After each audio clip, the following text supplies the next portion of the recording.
அனைவருக்கும் வணக்கம். சற்று முன்பு தமிழக அரசு இன்று வெளியிட்டுள்ள 9 முக்கியமான அறிவிப்புகள் என்னென்ன என்பதை பற்றி தான் நம்ம இந்த வீடியோவில் டீட்டெயிலாக பார்க்க போகிறோம்.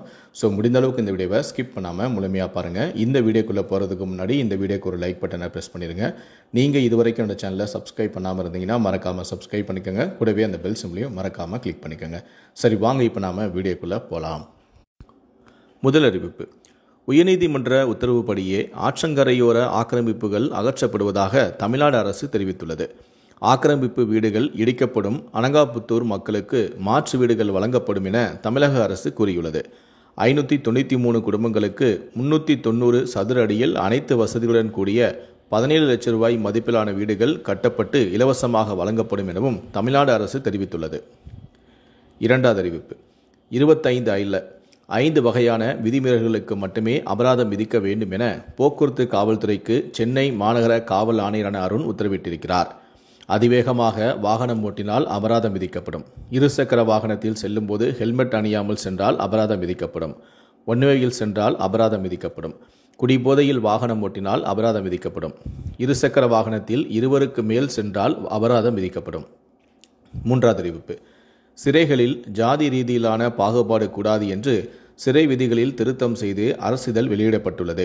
சிறைகளில் புதிய கைதிகளை அனுமதிக்கும் போது ஜாதி தொடர்பான தகவல்களை கேட்கக்கூடாது எனவும், சிறை ஆவணங்களில் எந்த இடத்திலுமே ஜாதி தொடர்பான தகவல்கள் இருக்கக்கூடாது எனவும் தமிழ்நாடு அரசு உத்தரவிட்டுள்ளது. நான்காவது அறிவிப்பு: ஒருங்கிணைந்த தொழில்நுட்ப பணிக்கான தேர்வை டிஎன்பிஎஸ்சி அறிவித்துள்ளது. உதவி பொறியாளர் உள்ளிட்ட 47 பணிகளுக்காக 615 காலி பணியிடங்களை நிரப்ப தேர்வு நடைபெறுகிறது.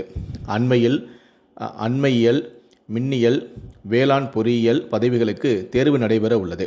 கணினி வழி தேர்வானது ஆகஸ்ட் 4 முதல் 10ஆம் தேதி வரை நடைபெறும் எனவும் டிஎன்பிஎஸ்சி அறிவித்துள்ளது. ஐந்தாவது அறிவிப்பு: தமிழ்நாடு முழுவதும் குவாரிகளை ஆய்வு செய்ய கனிம வளத்துறை உத்தரவிட்டுள்ளது. சிவகங்கை மாவட்டம் சிங்கம்பூரணி அருகே கல்குவாரியில் நேற்று பாறைகள் சரிந்து 5 பேர் உயிரிழந்தனர். விபத்தை அடுத்து மாநிலம் முழுவதும் உள்ள கல்குவாரிகளை ஆய்வு செய்ய உத்தரவு பிறப்பிக்கப்பட்டுள்ளது. பாதுகாப்பு நடைமுறைகளை குவாரிகள் முறையாக பின்பற்றுகின்றனவா எனவும் ஆய்வு செய்ய உத்தரவிடப்பட்டுள்ளது. ஆறாவது அறிவிப்பு: 2016ஆம் ஆண்டு ஆகஸ்ட் 20ஆம் தேதி அல்லது அதற்கு முன்பாக பத்திரப்பதிவு செய்யப்பட்டிருந்த மனைகள் மற்றும் மனை பிரிவுகளை வரைமுறைப்படுத்த வரையறுக்கப்பட்டுள்ள காலக்கெடுவானது அடுத்த ஆண்டு ஜூன் 30 வரை நீடிக்கப்பட்டுள்ளது. இதற்கான உத்தரவை வீட்டு வசதி மற்றும் நகர்ப்புற வளர்ச்சித்துறை செயலாளரான உஷா பிறப்பித்தும் இருக்கிறார். மேலும் இந்த திட்டத்தில் இணையவழி மூலமாக மட்டுமே விண்ணப்பிக்க இயலும் எனவும் அவர் கூறியிருக்கிறார். ஏழாவது அறிவிப்பு: அரபிக்கடலில் சக்தி புயல் உருவாகிறது. தமிழகம், புதுவையில் மழைக்கு வாய்ப்பு.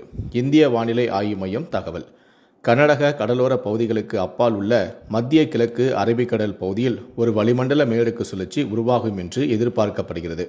இது மேலும் வலுப்பெற்று இன்று 22ஆம் தேதியில் அதே பகுதியில் ஒரு காற்றழுத்த தாழ்வு பகுதியாக மாறும் என்றும் எதிர்பார்க்கப்படுகிறது. பின்னர் இது வடக்கு திசையில் நகர்ந்து மேலும் வலுப்பெற்று 25 அல்லது 26ஆம் தேதியில் புயலாக மாறும் என்றும் எதிர்பார்க்கப்படுகிறது. அது புயலாக மாறும் பட்சத்தில் அதற்கு சக்தி என பெயரிடப்பட்டும் உள்ளது. இந்த புயல் காரணமாக கர்நாடகாவில் மேலும் கனமழை பெய்யும் என்றும் கணிக்கப்பட்டுள்ளது. எட்டாவது அறிவிப்பு: தங்க நகை கடன் தொடர்பாக ரிசர்வ் வங்கி வெளியிட்டுள்ள 9 புதிய விதிகள். தங்க நகையின் மதிப்பீட்டில் 75% மட்டுமே நகைக்கடன் வழங்கப்படும். எடுத்துக்காட்டாக, நகையின் மதிப்பு 100 ரூபாய் என்றால் 75 ரூபாய் வரை மட்டுமே நகைக்கடன் வழங்கப்படும். தங்க நகை கடன் வாங்குபவர்கள் தங்க நகைக்கு நீங்கள்தான் உரிமையாளர் என்ற ஆதாரத்தை வழங்க வேண்டும். தங்க நகையின் தூய்மைத்தன்மை குறித்து வங்கியிடம் சான்றிதழ் பெற வேண்டும். குறிப்பிட்ட வகையிலான நகைகளுக்கு மட்டுமே நகைக்கடன் வழங்கப்படும். நகை 22 கேரட் அல்லது அதற்கு மேல் இருக்க வேண்டும். வெள்ளி நகைகளுக்கும் நகைக்கடன் பெறலாம். தனிநபர்கள் 1 கிலோ தங்க நகை வரை மட்டுமே அடகு வைக்க முடியும். நகைக்கடனாக பெறப்படும் தங்கம் 22 கேரட் மதிப்பின் அடிப்படையில்தான் கடன் வழங்கப்படும். நகைக்கடன் ஒப்பந்தத்தில் முழுமையாக தகவல் இடம்பெற்றிருக்க வேண்டும். நகைக்கடன் வாங்கியவர் அந்த கடனை திருப்பி செலுத்திய 7 வேலை நாட்களில் நகையை திருப்பி ஒப்படைக்க வேண்டும். 7 வேலை நாட்களில் ஒப்படைக்கவில்லை என்றால் கடன் கொடுத்தவர் வங்கிகள் ஒரு நாளைக்கு தலா 5000 ரூபாயை அபராதமாக கொடுக்க வேண்டும் என தெரிவிக்கப்பட்டுள்ளது.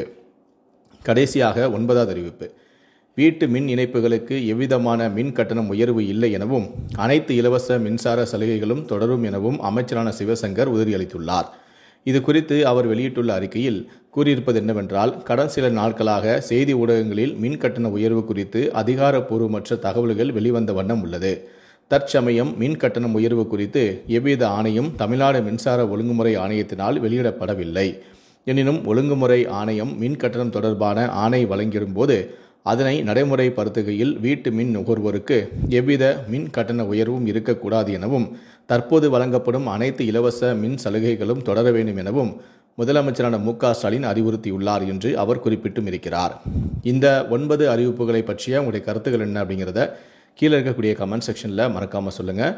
முடிந்த அளவுக்கு இந்த வீடியோவை மற்றவங்களுக்கும் ஷேர் பண்ணுங்கள். மேலும் இது போன்ற பல வீடியோக்களை பார்க்கணும் அப்படின்னு வச்சிங்கன்னா மறக்காமல் நீங்கள் சப்ஸ்கிரைப் பண்ணுங்கள். கூடவே அந்த பெல் சிம்பலையும் மறக்காமல் கிளிக் பண்ணுங்கள். நன்றி, வணக்கம்.